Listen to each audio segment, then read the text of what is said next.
Chapter 25. Tam, assure me our forces are incoming, Nohk said with only a hint of skepticism. They are minutes away, Cap, Freebo responded, his bulging eyes glued to his sensor suite.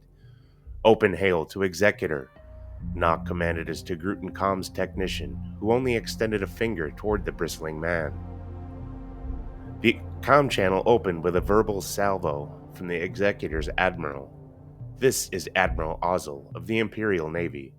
You are both unregistered and in violation of committed action in Imperial Space. Identify yourself. This is Captain Nohk Cellukt of the... well, nothing really, if I'm going to be honest. But it is you who is in violation. Violation of the freedom of independence of Ambrian Space. I understand that it takes a few minutes to realign those massive junk heaps so you can peacefully leave the system. I will give you approximately 37 seconds to do so, or you will be fired upon. Nohk looked around the comms tech with an almost casual disregard. Cut the feed, he said with a deep-throated harumph, as the initial response from the Admiral was severed at the critical moment of what Nohk had assumed was a brilliantly rehearsed monologue no one had time for. Battle stations. Tam, get us up to battle speed and get our pilots in their ships. Nohk finished with a harsh uptick in tone and volume. Freebo Tam swallowed his nervousness as he adopted his captain's stoicism, then pulled the comms mic device toward his slavering mouth. Sound General Quarters, he all but shouted into it as he brought himself out of his seat and onto his feet, adrenaline pumping freely through his veins. A blaring, repetitive klaxon sounded from one end of the massive Dreamliner to the other, each deck of its hotel room suites gutted and retrofitted painstakingly for war. Helm, flank speed, no holds barred. He turned to Nohk, who only nodded in acquiescence. Course tried and true, he all but yelled into the device. I'm right here, Tam. Settle down, will ya? Helm's technician Light said plainly. The scrappy human almost clocked the Celestin aside his egg-shaped head for the veracity of his statement. I'm just trying to build confidence in the crew, Light. Apologies, Tam replied with a sweaty hand over the mic. Their stations hovering just above a domed, clear view of passing stars, they could all see Ambria looming large before them, slivers of black snaking into view as they sped closer, their forms wavering against the elusive visage of reds and oranges behind them. Increase speed 30% and prepare to deploy drones. Skip starboard, Nohk commanded. That's assuming they take evasive action, Cap. Light called over his shoulder as they pushed the throttle yoke forward another 15 degrees. They will. This is a planetary operation, Light, not an occupation, Nohk said with his calming voice, the deep resonance finding purchase with everyone around him. Timing will be crucial, however, he thought to himself. Tam, ETA on incoming. 13 seconds for Shala, 20 for Reese. Vomond is another minute behind. The unsettled Celestin responded quickly, almost swallowing his tongue in the process. Open outer doors, prepare turbolaser batteries, and load tubes 1 through 8. Let's make a dent in our initial pass, Nohk said, leaning forward slightly in his chair to absorb the looming view before him. Locked and loaded, sir, a shout from behind him confirmed. The Executor had almost finished its full turnabout swivel as its prow grew in definition, its design purposeful in both elegance and menace. Nohk thought, but just as quickly dismissed the notion as his tactics wouldn't bother worrying about the capabilities of the ship or its ruthless demeanor. 3, 2, 1, he finished the countdown in his head. Increase speed another 20% and bring us starboard 10 degrees. Recalibrate target locks on torpedoes and fire when ready. We give them no quarter at all, gents. He leaned to his right, depressing a comm button on his mobile captain's seat. Gentry, prepare for the drone launch. Give us a few seconds delay between waves. He returned to his upright position as he toggled his seat forward, closer to the spanning view of the Executor before him. An opening salvo of turbolaser fire erupted from the Imperial flagship, lost to space as his maneuvers delivered their intended result. Green hyphens either skipping harmlessly off the reinforced forward shielding or missing the massive vessel altogether. The ship yielded with a subtle lurch as the torpedoes let loose from their cocoons in an explosive fury. Unleash hell, gents. All batteries open fire. Gentry, you have your mark. Reese is on approach, sir. Full complement, prepared and prepped for sweep and port skip. Shala will follow on our current course, altering her angle and speed accordingly, Freebo alighted as captain. Very good, Tam. Let's get Voman the opening he needs. And hell, take a few of these heaps out of action in the process. Nohk breathed a vigor into the operation as he watched several of the torpedoes find their mark, followed by the scream of twin-ion engines as his drones sped from their hangar bays and past the expansive nose cone of the temple garden. Rex forced his glare into the quadnox before lowering them to check the outer lens for insects, then, just as quickly, returned them to his unbelieving eyes. Kowani? Yep, that's happening, she responded before he could phrase his question, her fingers fidgeting with the adjustments on her targeting reticle. It's Mon Cal, but I don't know the design. I've never seen a cruiser or even battleship for that matter so large, she said, questioning her tactical knowledge. Because it isn't military, Ani. Rex lowered the Nox again as he turned toward her. It's a resort vessel. A hotel? She responded with a shrill tone that spoke of severed sanity. Well, a hotel with a hell of a lot of firepower. Captain, Rex's comm chimed at his side. Commander, Rex almost yelled into the device. I would think the ensuing battle would create more interference, not less. I am sure it has increased, Captain, but that is irrelevant. We've inserted in close follow to. Aturg wasn't sure what he was following, only that his native vessels were decanting into Ambrian space faster than he could count them. And not only Mon Cal, but older KDY and CEC designs, freighters, cruisers, and support vessels that ran the spectrum of current in old galactic manufacture. Well, I don't know what we're following, in all honesty, but they're firing on the Imperial fleet. He trailed off in desperate need of a gulp of both water and air in unison. So the enemy of my enemy is now my friend, Rex stated. Something like that, Captain. Aturg returned with a renewed gargle of excitement. Liberator? Ahsoka asked, joining in the conversation.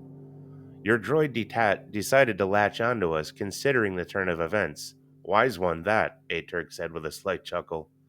A little too wise at times, Kowani added sarcasm to the mix, as she expanded her view through the reticle.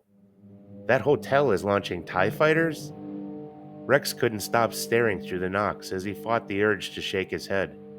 Quite resourceful, this group, I will give them that, and bolder than I've ever seen. Ahsoka couldn't help looking upon her old friend, knowing the compliment meant more coming from him than anyone else she could imagine, herself included. Captain, we have a new group of signals, Aturg said with a sense of foreboding, heading directly for your position. They all looked at one another, and then at their brightening surroundings as the distant sun threatened to bake away the cover of darkness they were enjoying. There was no place to run. Evasive action, Ozzel cried out behind the rooted form of Vader, his arms still locked before him, pulled tight across his chest as he bore his gaze through the forward viewport, watching the incoming destruction with a rage-inducing disdain. He turned slightly toward the Admiral, silently wondering if he should kill the man now and save himself the trouble of navigating the inevitable embarrassment of his underestimations in the future. He knew that was the last thing this command deck needed. With a building fervor lighting his veins on fire, he turned his gaze back to the viewport, as several of the incoming torpedoes found their mark, wiping a few of the turbolaser emplacements clear off the topside deck of the vessel, leaving cratered holes in their aftermath as the vacuum of space quickly swallowed the ensuing explosions in an eerie blend of blue and purple. He braced his massive boots on the deck plating as the ship shook with tremendous spasms of vibrational shifting. Several consoles breaking a locking bolt, screens shattering and deck plating loosening with a cascading report. However, his view did not waver, even when the streams of pilotless TIE fighters began beating the remainder of the topside turbolaser batteries into submission by either constant pulse laser emissions or outright self-destruction. The rise and fall of the ship's klaxon began to sear its lament into Vader's conscience, an all-too-familiar ode to the failures that continue to plague him. His rage took root not in the foe before them, but in the chaos behind him. No officer had taken it upon themselves to signal more than evasive actions. The constant shouts, reprimands, and threats taking the place of order only sang in tune to the klaxon reporting their failures. He turned his gaze to the massive activity behind him, spying Piet. Vader braced himself with an outstretched hand as one of the ties sped across the viewport in his peripheral, peppering the heavily shielded bridge with useless but morale-shattering laser fire.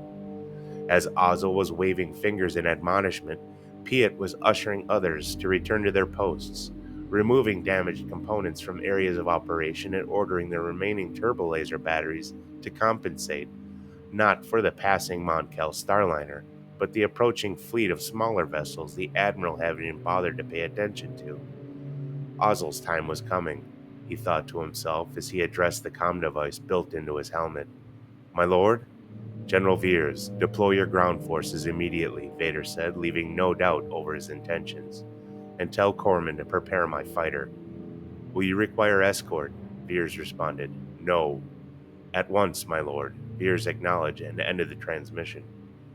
Vader stole a final glance out of the viewport before turning fully for the exit of the command deck, nodding only to pass the active Piet as he swept debris from the fire control console.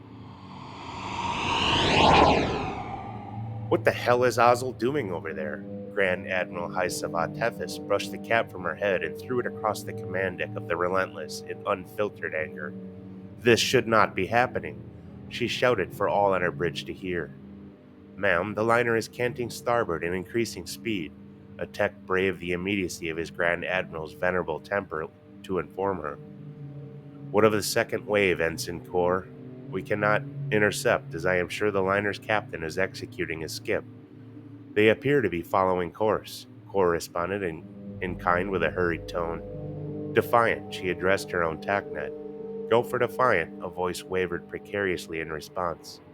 "Circle the black side of the planet and prepare forward emplacements for full forward payload.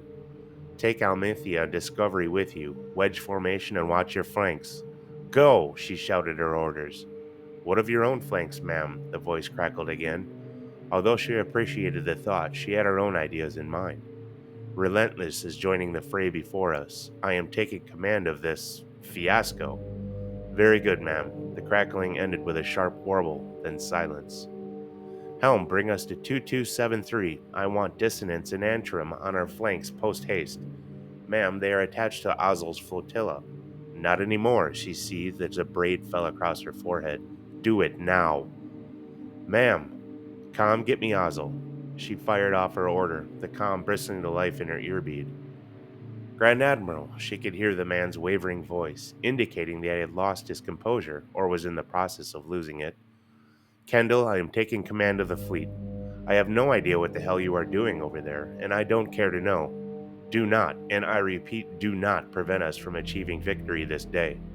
She finished with a hasty signal to her comms officer, her thumb carving a slicing motion through the air before her neck. At the same time, she fired over to her tactical table and quickly assembled the balance of the fleet vessels with coordinates and assignment vectors.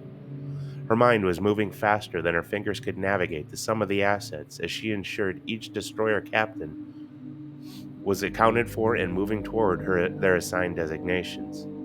She had accounted for each ship in orbit around Ambria with a flurry of hand gestures and data entry. She stepped back to assess the strategy as she had laid out as the holo emitter chirped to life, aligning her designations with a scale representation of Ambria hovering less than a meter above the table. She continued staring into the holo image and pressed a finger to the device in her ear. "Tactical, I need enemy positions. Relay all scopes and scanners to my table." She fired off, almost stammering over the words. Flashing orange and yellow squares began populating the represented space surrounding the planet, well out of the effective range of the assembly she had just completed. Tethys backed up several paces while crooking her brow, comparing what had happened with what was now present. She realized the timing of the insurgent attack could not have been better, as the Executor could effectively do nothing while the Titans debarked fully laden. She understood why Ozzel continued to draw breath, but did not explain the idle destroyers riding its flanks. She looked to the small, triangular representations of the Y-85s as they descended slowly toward the flickering orbs spread over her holotable, solid blue circles denoting their escort ships. Finally, a newer entry to the data field as the TIE advanced quickly joined the entourage of blue circles, and a clear picture of the Executor's command deck formed in her mind. She chuckled, imagining the lunacy and chaos only Ozzel could conjure. Then, she felt a deep-rooted pride as she finally understood why Vader had added her contingent to his sortie list for the mission. Konda braced himself against the bulkhead before him, panting as his heart hammered in his chest, inhaling and exhaling too rapidly to speak. He could only watch as Kala proceeded further down the corridor to the ship's bridge. "Wait!" He tried feebly to get her attention, but sounded to his ears like a wailing corpse-hound pup. "Wait!" He wanted to shout, but realized words wouldn't faze her ambition anyway. He pushed himself back to his feet fully and forgot about the pain as he tossed a foot out before him and took off down the corridor after her. He pumped his legs and drove his arms to the sides, like a machine that didn't understand tired. Within minutes, he reached the end of the corridor and almost fell to the floor out of sheer exhaustion. Bracing his hands upon his knees, he began to realize the bridge was a flurry of activity, his eyes darting from technician to technician, watching the earnest expression of the faces he could see, a seriousness in their eyes that made him forget his immediate plight. Dancing his eyes about the large room, he saw Kala, her robes flourishing around her as her hands shot out in all directions, clearly unhappy with something. He fought back the spasms in his calf muscles as he waddled gingerly in her direction, beginning to overhear some of the one-sided conversation he thought to himself with a male human. "Kala, all divisions have been assigned. We cannot pull back simply because you've seen something," a short, pasty man said, his face completely covered in tattoo work that Konda had never seen before. Intricately woven lines that didn't seem to have any real sense of direction created an impressive display of fundamentalism. He was sure the artwork had a message, but that would have to wait. "What is going on?" Konda asked, his attention on Kala fully. "My vision, Konda. We are here," Kala responded, answering nothing. "We are where?" he asked, trying not to skew his newly found emotion into a complicated salvo. "Ambria." Konda understood her maniacal behavior perfectly as reality hit him.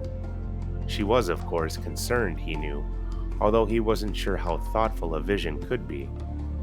However, she said their shared visions had a sense of reality when working in concert. No, she didn't say that, he thought.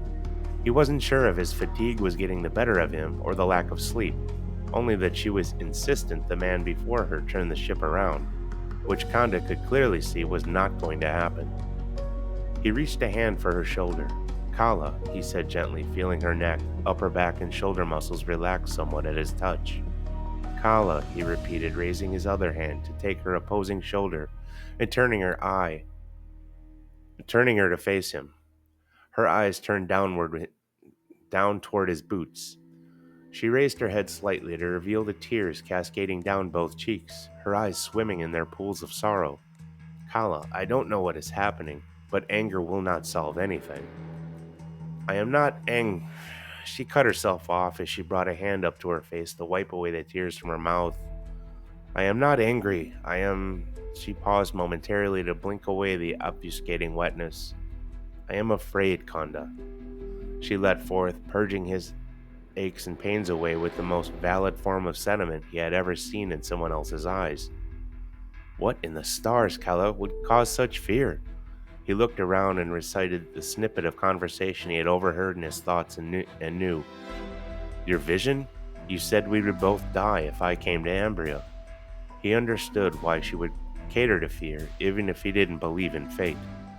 Instead of alleviating or shooing away her feelings and emotions, he did what his heart compelled him to do, wrapping both arms around her and drawing her as close to him as possible.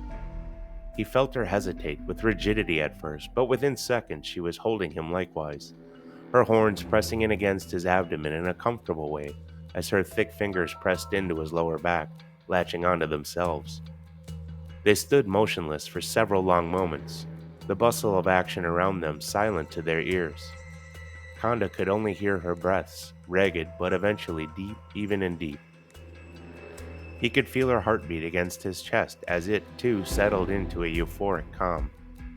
He looked down at her bald head, hoping to catch her eyes, but realized she wasn't ready to let him go just yet, and he wasn't in a hurry, even as several of the deck's personnel bumped into them haphazardly. Kala, he began, unsure of his timing but sure of the message, pausing only to be heard by her. We often meet our fate on the paths we take to avoid it. He surprised himself as the words left him, striking a chord within him that he had intended for her. He felt her turn her head toward him. "Perhaps you are right, Konda," she said, her smile betraying a tear streaming down her cheek. He swept his arm around his back and took her hand in his, gently leading her toward the wall nearest the tactical stations. "Kala, I have never put much thought into fate or destiny. I've always thought life to reflect nature in all its chaos," he began, realizing that his intentions were genuine and his feelings were likewise, although he had no explanation. "I have only just met you. I have professed to have feelings for you, and I would never have thought possible even 2 days ago. I don't understand it, but I don't feel I am meant to. I can't explain it, and I will not try." He blew out his breath, a mild tension working its way into the core of his heart. "Kala, if we were meant to die together, then so be it, Ambria or not, today or 20 years from now." He knew it was sporadic, but he also knew she would hear them, not through her mind, but with her heart. He couldn't explain why. Kowani swiveled her head to note the headings of the Y-85s the commander had mentioned, spying on them as they flared against the friction of Ambrian gravity. "Twin Titans incoming, 21.828. Rex snapped the quad knocks up to his eyes again, locking onto the coordinates and heaving a hearty sigh. "I don't suppose you have a bigger cat somewhere, Nara?" Mushi only rustled her head from side to side, loosening his muscles, then smacked his lips with an enormous tongue before yawning at the slight, bearing razor-sharp teeth in its giant mouth. "No, Captain," Nara responded. "What we do have is infinitely stronger and more properly suited to the task at hand." Rex removed the knocks and swiveled his gaze toward her. "What does that mean?" Nara didn't respond immediately as she thought through her answer, aspects of which eluded even her comprehension as she looked toward the ground at her feet. "I cannot explain, Captain." She lost herself in thought as the sum of what she could will into being seemed almost limitless compared to what she knew before arriving here. She credited Xana with much of her perspective she found herself considering, but knew that was a small portion of the truth she had always carried with her. Or Barris had, Nara thought. "No," Xana said, surprising everyone as they turned toward her spectral form. "No, Nara, it was never Barris." Ahsoka turned a curious eye toward Nara upon hearing the name, a simple head tilt to catch the wild-looking Miri Allen in her periphery. As Ambria's sun chased the remainder of the night away, Ahsoka was presented with a brilliant view of the woman. There were no similarities to the Barris Ahsoka had known. This woman is irrevocably different in any way she tried framing her memory. "Nara," she began as she casually turned toward her fully. "Whatever struggle is consuming you, know that you're not alone. Fate, it seems, has dealt a parallel hand to us all." She finished with a gentle wink, but knew there was more she wanted to say. Kowani's abhorrent mumblings behind her forced her to turn, as the message implied meaning beyond Nara alone. "Even you, Ani, all of us." She waved a hand toward everyone in turn. Kowani finished her mumblings, but let them die in her tongue instead of embracing them fully. She turned away from the group to gaze at the sky again. "Nara, what did you mean, infinitely stronger? Suited to the task at hand?" Ahsoka asked, partly curious, but also wanting to remain the cooler head. "I don't know if this is the proper time, but I don't know that we'll get another. I have been..." She paused, only to correct herself. Had been under the study of Sidious for quite some time. His only lessons were focused on alchemies and sorceries. Ahsoka felt her muscles tense involuntarily and actively calmed them. Sith sorceries? All sorceries. Nara didn't hesitate. The man is mighty, Ahsoka. She pursed her lips, biting the bottom lip several times, wanting feverishly to divulge more information, but not wanting to get them into a conversation that could sway the roles they had come to terms with. I assure you I will keep nothing from you if you just ask, but let me answer your question by stating that I do not know what I am capable of. For the love of... Kowani began, tossing a hand up. Ani, please. Ahsoka again felt compelled to rein in the headstrong Mirialan.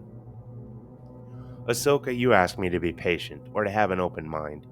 You ask me to trust you, and I do, but what is coming doesn't care about that, Kowani stated, casting an open palm skyward. Nera, I know you come off as harsh, rude, and blunt.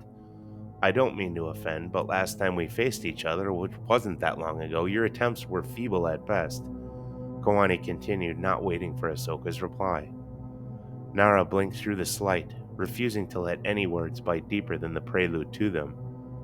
Change can come quickly to those willing to embrace it fully, Kowani Ahmad. Nearly a year ago, you wielded but a blaster rifle. Do not think your armament has escaped my notice, she said, refusing to fill the words with anything but honesty as she pointed to the hilt at Kowani's belt loops. How proficiently will you wield it, I ask? Kowani knew she hadn't an answer, letting her shoulders slump as the truth of the inquiry found purchase. It took seconds for her to realize that Nara had supplied proof of her ability, delving into her mind to retrieve her weaknesses. Kowani, let the past go, Nara said to her, a humble look in her eyes striking a nerve Kowani hadn't expected. Although the message seemed to be coming from everyone around her, she could only stare through her helmet and into the eyes that had once belonged to the woman she loathed most on Kino. She knew this wasn't the time to fight this fight, if this was even the fight that was hers. It seems you were right, Nara. Those Titans looked like they were heading right for your shuttle. You did say west of the lake, yes? Rex said, lowering the quad nocks as the dropships were visible, tiny black specks in the morning sky. I did, Nara said, looking away from Kowani and squinting to see for herself. Then what is that? Ahsoka asked. Everyone spun to see her pointing toward the eastern horizon. Multiple black specks dotted the view. Thick clouds, pink with the approaching sun, belied the fury they kept to themselves.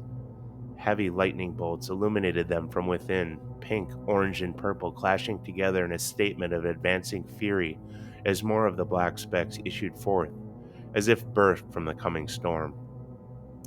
It took minutes for the sound to reach them, as the peal of thunder tore through the unnatural silence that had settled between them all, vibrating stone and bone alike as it reverberated through everything around them.